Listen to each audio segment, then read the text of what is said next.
Hey guys, Pie Guy Rules here, back with another topic of discussion. Today's topic, more community episodes. More specifically, I'm going to be reviewing the season, much like I'm doing with Adventure Time, by reviewing 4 episodes at a time here. Since there's going to be 13 episodes in the season, and I already reviewed the first one as a separate video. Quick recap though, the first episode I thought was good, had a good gimmick with Abed's little show within a show type thing. I didn't mention it in the review, but I thought the Hunger Games thing was just a little bit too gimmicky and cheesy. It didn't make me believe it as much as, I guess, the paintball episodes or something like that. But considering it ended up actually just being a side thing, that's not so bad. Definitely better than the season 1 premiere, well, I guess the series premiere. But it's just a little bit under, I suppose, the seasons 2 and 3 premieres. But that being said, let's get into episode 2, Paranormal Parentage. This is the Halloween episode that aired on Valentine's Day. Man, NBC screwed this show over. Yeah, I didn't like it. I didn't like it. Basically, the gang's gonna go to a Halloween party, but Pierce wasn't invited, and they find out that he locked himself in his panic shelter at his house. They have to go there, and they find out that Pierce lost the combination, and they have to go around the house trying to find the combination to get in. But Pierce says that the house is haunted, and the house is kind of haunted. I didn't like this episode. I thought it honestly wasn't that funny. The one funny bit was kind of ruined when I saw the preview, when Troy finds Pierce's swing room. He swings in there, all right. No, that was like the one funny part, but it was ruined. It wasn't a surprise because I saw it. I guess that's my fault, but yeah, I didn't find the rest of it to be particularly funny. I found, listen, it would have been more of a surprise if Pierce hadn't been pulling their legs. Spoiler alert, get ready for this. Pierce made the whole thing up. I mean, he really did lock himself in there, but the house isn't actually, he didn't even lock himself in there. The house isn't actually haunted. Pierce was trying to haunt them. Pierce was behind the whole thing, so that wasn't surprising, and it's just kind of like, come on, Pierce, you're still pulling these kind of stunts. Like, Jeff's gotten at least a little bit better. Why can't they develop your character more? But whatever. Jeff even calls him out on it in the beginning, and the rest of the gang is like, no, Pierce wouldn't do this to us, or we gotta give him the benefit of the doubt, and it's just kind of like, no, we've been there, Pierce really doesn't deserve it at this point. Another problem I had was Pierce's mansion was it seemed too cartoony for me, and much like with the first episode, the Hunger Games part, it just didn't suck me in. Like, there's been more ridiculous things on Community, they've had paintball episodes, but it just, I don't know, it seemed too cliche, and I get that it's Pierce, so he wouldn't clean his house and his maid got fired and yada yada yada. It just seemed too much like a set and not like a place where a human being would actually live. And of course the whole thing was an homage to Scooby-Doo, but they could have done a little bit better of a job at that, I think. And then there's another twist at the end, which I won't spoil it, but that was also predictable who it was, because they mentioned him at the beginning of the episode. I mean, it's definitely worth a watch if you're watching the series. I wouldn't say that it's like a painful half hour, but I just didn't get that much out of it. Definitely a lesser Community episode. Which brings us to, just gotta make sure I'm getting my list right here, Conventions of Space and Time. Basically, the gang goes to an Inspector Spacetime convention. Seems logical, right? Like, it would be a logical place for the gang to go because of Troy and Abed and everything. At this point, the gang hasn't actually gone to a class. 3 episodes in, they haven't gone to any classes. And Abed makes a joke in Paranormal Parentage about how, I remember when the show was about a community college. I do too, Abed. I do too. Well, the show has always been wacky, and from season 2 onwards, they've experienced more locations outside the school. They're really pushing it hard season 4, and I get it. I get that the season is supposed to be a transition for the characters away from the college because they're going to be graduating. But wouldn't they have? I think it would have been better if they saved it for season 5. If there was one, if there is going to be one, I would have preferred them to stick to Greendale a little bit more season 4 while they still have the set piece.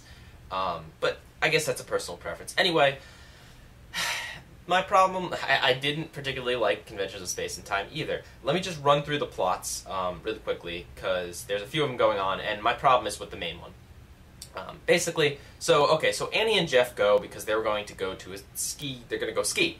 but the C thing gets closed because people died and yada yada yada. So basically what ends up happening is Annie spends the time in Jeff's room pretending to be Jeff's wife to get special like treatment from the room service people and stuff.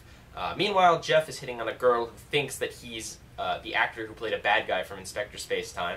So the Jeff plot is just kind of like, well, Jeff is lying to try and get a girl. This is very season 1 Jeff. And then Annie's plot is kind of funny because it leads to the hotel staff saying, your husband's downstairs flirting with someone. And she's like, oh, how dare he? And she has to pretend that she's married to him, and she throws water in his face and embarrasses him. That's funny. That was good. That was really cute. And the other plot is that they don't invite Pierce or Shirley to go to the convention because they're too old, you know, or they don't really care. They wouldn't care. But because of this, they're like, oh no, we have to go now. So they go, and they get taken away by a focus group people who want to make an Inspector Spacetime show in America. And Shirley and Pierce represent major demographics. And basically, they watch a very horrible version of Inspector Spacetime, and Pierce makes horrible suggestions. That's it for that plot. That's a short plot. The main plot is Britta and Troy are like heavy into a relationship, and they're actually having sex now, which is a big surprise. I wasn't even sure that Troy knew what that was, like, but yeah, they're getting more into a relationship, and Troy, because this is what I don't get about the relationship. Troy is obsessing over Abed's feelings. I get that that's always been a part of it. I get that Abed's his best friend, but Troy acts more like a caretaker to Abed. He acts like Abed's babysitter or parent than Abed's friend. You know, he really talks down to Abed, where Abed actually is kind of cool with their relationship. You know, he's grown a little bit. I wouldn't say that, you know, he's perfect with the relationship, but, you know, he's fine. He doesn't seem to be having any problems. But Troy makes it, and that's the thing. I don't see Britta and Troy clicking as a couple. They don't work. Community has always winked and nudged at these relationships. Britta and Jeff, although that one kind of happens. You know, Jeff and Annie, Troy and Britta. You know, like even Abed's characters get a ship with Annie. Every time he impersonates a character, Annie falls for him, which is my favorite ship. But they've always nudged at that, and that's always been funny and cool. But to actually take the step to making these characters into a relationship, I don't think is going to work. Because even up until the last season finale, we still didn't see them click. You know, like, what do they have in common? Not Inspector Spacetime, they make that pretty clear. Britta tries to watch Inspector Spacetime, but she doesn't like it. You know, they don't seem to be on the right page, and I would have preferred them more as a flirty, you know, will they, won't they kind of thing. God help me if they actually make the Jeff Annie thing an actual thing. I would have preferred to see Britta and Troy get together at the end of the season. That way we wouldn't have to actually watch them being together. Because, again, their relationship consists of mostly Troy worrying about Abed. So, basically the plot of the episode is Troy's worrying about Abed because he's spending a lot of time with Britta. Abed found a new friend that he decided to meet at this convention. And his friend turns out to be an oddball like Abed. But in the end, his friend turned... You know, and Abed spends more and more time with his friend, less time with Troy at the convention, and Britta's just kind of tagging along, and then, you know, and then Abed's friend turns out to actually be a bad guy, and he tries to lock Abed in a place, and it's just, I don't know. I guess my whole complaints can add up to the fact that I don't buy Britta and Troy in a relationship, and I'm sick of this whole love triangle thing between Britta, Troy, and Abed. Like, yeah. I mean, I also felt like they could have done more with the convention thing than they actually ended up doing. But whatever. That one might be more of a personal choice. And I feel like that and Paranormal Parentage are on the same level. I feel like, you know, watch them if you're watching Community, but I wouldn't seek these episodes out. There's nothing particularly special about them. Next we have Alternative History of the German Invasion. This one actually sees them going to a class, if you can believe it. And the episode starts out with the study group whining to Jeff about how they didn't get into the ice cream class, the history of ice cream. Hello? You guys made Jeff give up the chance to get you into the ice cream class. Like, what is up with that? But okay, so they have to take a boring history class, which, this is going to be another sidebar. I don't personally get why they chose history. wouldn't it have made more sense for them to do a math class? Because anthropology, in a way, is kind of history. I think it would fill a history credit. I'm pretty sure it does in most colleges, if you needed one. I could be wrong, but I feel like math would have been a more obvious choice, because you usually have to take at least one math class in your years. Maybe, I don't think they have at Greendale. They may have. But I don't know. That's just a personal thing. So basically what ends up happening is they find out that the German guys from the foosball episode from last season, although the main guy's been replaced, I think with his brother or something, basically they're in that class, and as it turns out, they want to study in the group's, the study room, but, the Greendale 7, the main characters are like, no, this is our study room, you can't study here at this time, and then, they start this war with them, and basically, it's a very hollow episode. It's not very funny. A lot of the jokes, I guess, are German humor. I don't really get them. I don't particularly find it funny, and the plot is kind of flimsy. I like at the end where it turns out that the rest of the characters at the school don't like the Greendale 7, because really they're attention hoggers. The dean even favorites them. So how would the rest of the student body feel? Probably not very good against them. And there's some nice continuity nods and stuff. But on the whole, the episode is very forgettable and bland. Unfortunately, and it's not funny. And honestly, I think it's a little bit racist. Now, I'm not like offended. I'm not German. Even if I was, I'm not offended in the way like, oh snap, that's racism right there. I'm talking about more of the fact that making fun of Germans, equating all Germans to Nazis, it's such an easy thing to do. Like I would have pegged Community to pick like some random country and then choose them as the designated stereotype, kind of like what South Park did to Canada. Because it's like, there is no real prejudice against Canadians. Like make up a prejudice against, I don't know, like the Caribbean or something. I don't know. It felt very much played out. It felt very obvious. And there just wasn't a lot of jokes. And they've already done the battle motif a few times now, most notably with pillows and blankets, which is kind of what they go for here a little bit. And I don't know, but that one again struck me as lukewarm. So, 3 lukewarm episodes that really left me wanting more, and really just had me saying, this Community is not the same. It's not particularly horrible, but it's definitely not the same show I fell in love with. And then, out of nowhere, like a miracle from God, comes cooperative escapism in familiar relations. The episode with Jeff's dad. I really liked this episode. It hits it. It's a Thanksgiving episode, because this is the season they decided to do all the holidays. The same season when NBC decided, it'd be better to push Community off till later. Gosh, if they do a Christmas episode, that'll be 3 misplaced holidays. That's like a fourth of the season. Sheesh. Anyway, I didn't have that much to do with Thanksgiving, I suppose, so it didn't entirely matter. But basically, I'll talk about the lesser plot first. Basically, Troy, Abed, Annie, and Pierce are stuck at Shirley's family's Thanksgiving. They all decided to go there because Shirley invited them. And, they thought it'd be fun. But Shirley's, I think it was her husband's family. I'm not sure why her husband wasn't there. I kind of missed that part, I guess. But basically, her family is a family. A big family that, is annoying and boring, and they fight with each other, and they're just kind of like, you want to break because you're with another person's family. It's bad enough when it's your own family, but when it's another person's family, it's just kind of like, ugh. So, basically, it plays out like a prison break, where Abed, Pierce, Troy, and Annie tried to think of ways to escape without hurting Shirley's feelings. And it's funny, and it's clever, and, it's Abed-focused. Abed narrates it and stuff.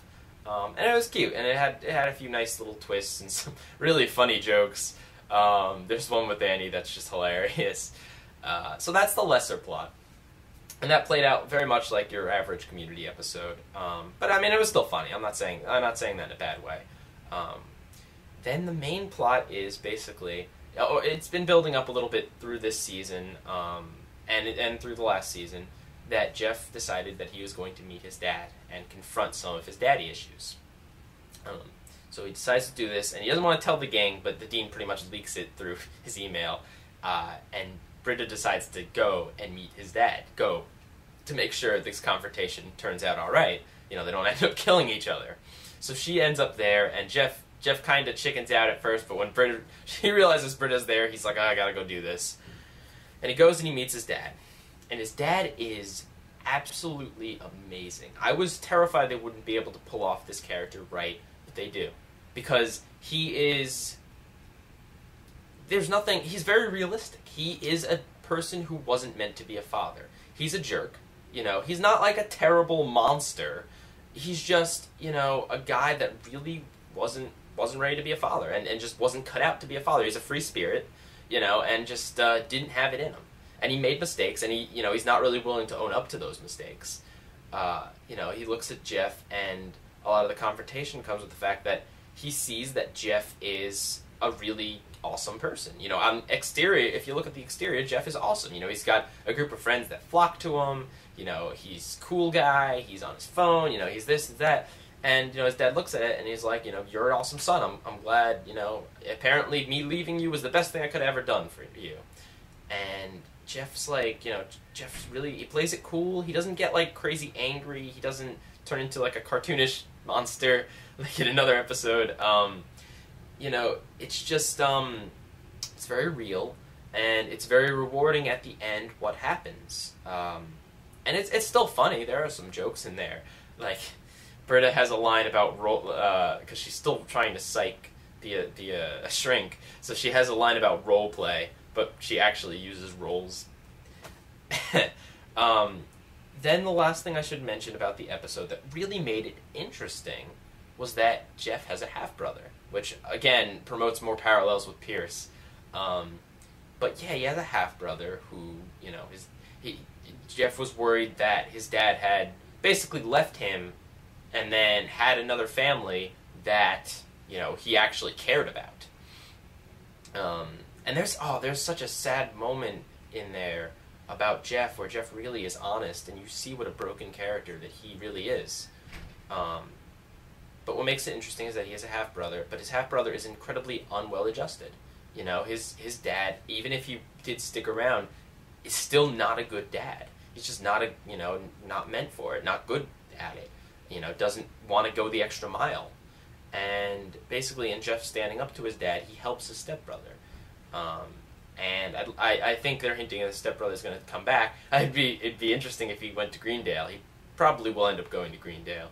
I gotta laugh though, because at first when I saw him, like in the background, I thought that his stepbrother was going to end up being what was his name? I think it was Todd, the Iraqi vet that had the turtle in the episode, the biology episode. That would be incredibly funny.